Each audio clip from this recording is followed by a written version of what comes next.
Hi, this is Jerry Dean from Missing Persons of America. We're going to be talking about Taylor Rose Williams, who is 5 years old and she's missing from Jacksonville, Florida. We'll be right back.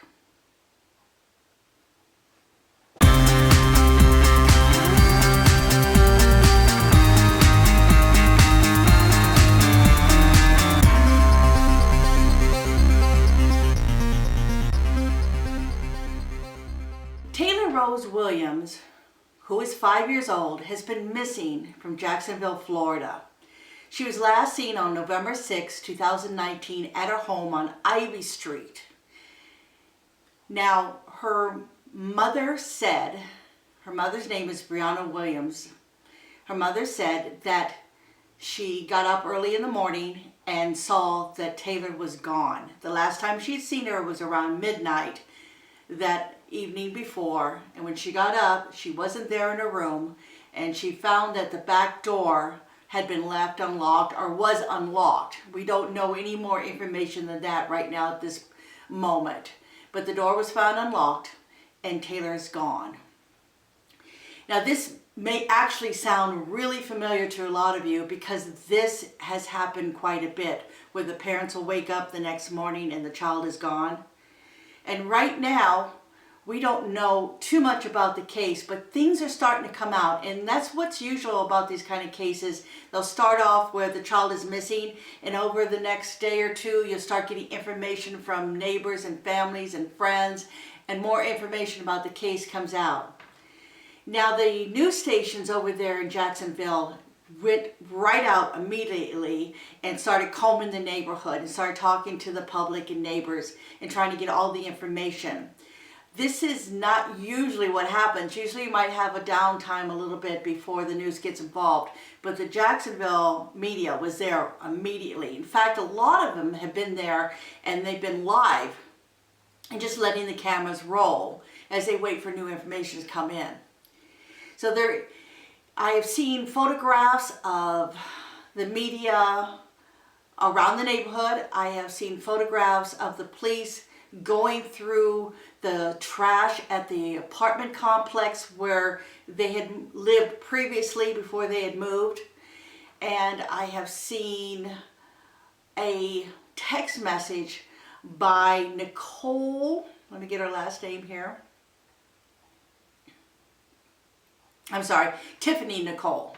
And Tiffany Nicole said that she helped Brianna, Taylor's mom, move from the apartment complex that she was at over to this new place on Ivy. And she's had some very interesting things to say, and she posted it online. And I'm going to read that to you, what she had to say. So Tiffany Nicole, quote, "This is so crazy. I moved furniture for her mother on Sunday afternoon, and I never saw her there or any sign of a child, but the mom told Chris," I found out later that's her husband, Tiffany's husband, "but the mom told Chris that her daughter was in the bathroom and Chris heard water running. But for the whole 45 minutes we were there, loading furniture in and out of the apartment, we never saw a child or heard one. Then when we left apartment to follow her to new home again, there was no child loaded into car or present at home. Had phone calls this AM with detectives from Missing Persons and had been in contact with them. Hope this little girl is found safe and will be of any assistance that I can be throughout this process." So this is new information, and it sounds, from when you first hear it, that Taylor was at that apartment, but she was never seen, which leads us to wonder, how long has she really been missing? But I kind of went over this statement from Tiffany a little bit, and there's a couple of things that kind of bothered me about it. And it may be just because I'm not talking to her directly, but then I listened to a video that the news media did, and you can listen to it right now too. We never saw a child. We never heard a child. Nothing. But clearly the house looked like there were kids that lived in it. So I was assuming that the kid is in daycare, or maybe the kid's with a family member or a friend, so she can get her apartment cleaned out, moved to. But if you're telling my fiance that there's a child in the bathroom and he hears water running. Well, that's a little sketch. And then you never loaded a child up into the car when we went to leave.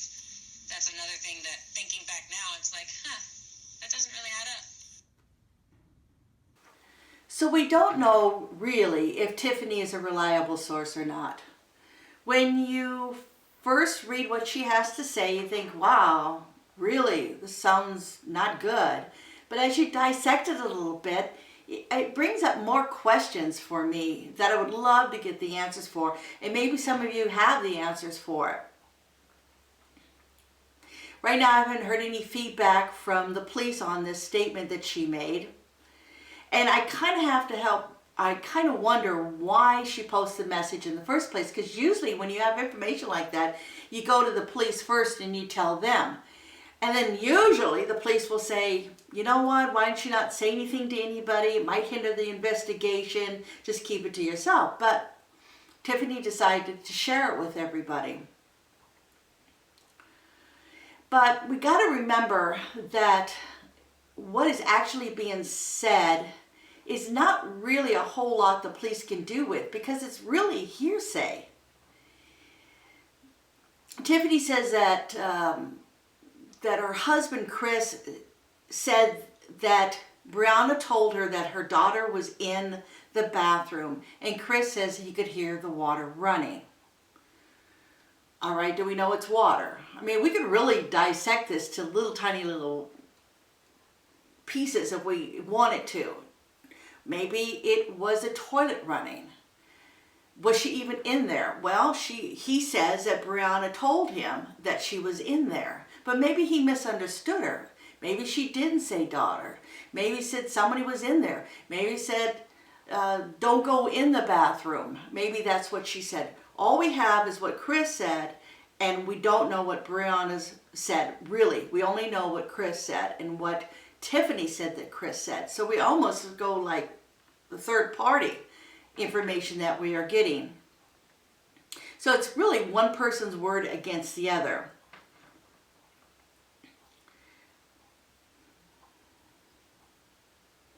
And I'm kind of wondering, the kind of point I'm trying to make here, what I'm wondering about is that maybe Tiffany and Chris, when they realized that the woman they helped move was the mother of this missing child, maybe they exaggerated a little bit on the story. Maybe they started talking amongst each other, and they said, Chris says, you know what? She told me not to go in the bathroom. Her daughter was in there.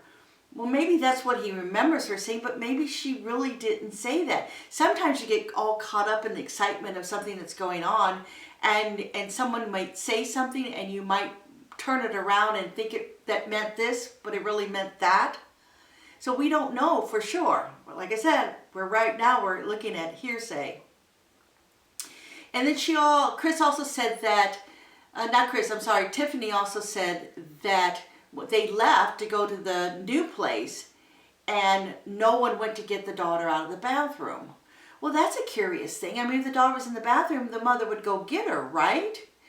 And then I think to myself, if the mother was going to say, oh, my daughter's in the bathroom, to try to cover up the fact that Taylor was not there, why would she use that excuse? Why wouldn't she just say, my kid is at childcare?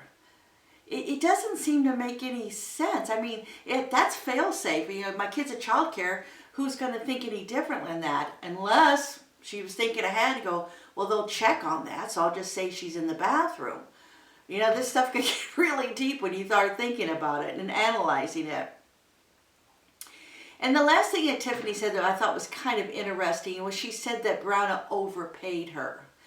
She's kind of like insinuating that she was given extra money, kind of like hush money.